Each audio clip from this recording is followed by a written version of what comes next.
Yana bitta yangi mashina kirib kelibdi. Eksklyuziv mana do'stlar, nomerlasiz. Yangi oldingiz buni tushunishim bo'yicha. Shunaqa. Mercedes E350 plug-in gibridmidi? W214 kuzovida E350 Fomatic modeli. Mana Gentram deyaptilar. Nonga chiqib kelishga. Bu o'zi haqiqatdan ham nemislarning Gentrasi hisoblanadi. Nemislarning o'zida Yevropa davlatlarida Yeshga Zolotaya Seredina hisoblanadi. Ya'ni katta emas, kichkina emas, hamma taraflama zo'r. Oila bilan yurishga ham, shahar ichida yurishga ham, qo'pol emas, ekonom, zo'r, hamma taraflama zo'r maza qilib haydaydigan mashina o'zi Yeshga bo'ladi. O'shanga aytayapman, men hazillashib, nemislarning Gentrasi bu. Gentra qilib oldik. Nonga chiqib kelishga olibdilar, xullas. Meni ham Yeshkam bo'lgan, Moskvada juda ham yaxshi ko'rganman, zo'r mashina. Shunaqa yaxshi mashina. Narxiga puliga. Nima yana mashinangiz bor avtoparkingizda? Bo'pti, men bu mashina og'aynimniki do'st. Bu ham men yerik ham og'aynimiki. Mana o'zimniki do'st. Spectre, Gelik, Yeshka.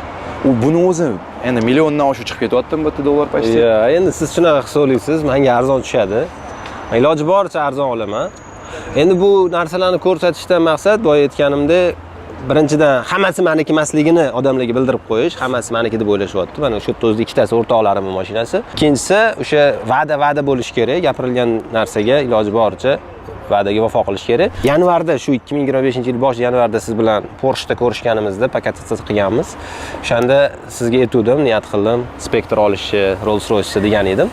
O'shani isboti tariqasida niyatimizga yetdik. Bundan ko'rgan odamlar havas qilib bir motivatsiya olishsa, harakat uyg'onsa, ularda ham biz niyatimizga yetgan bo'lamiz. Shu niyatimizga yetdik, Xudo berdi. Bundan keyingi niyatlarimizga ham yetkazsin. Bu dunyoning matahlariga aldanib qolmaylik, asosiysi u yoqni obod qilsin.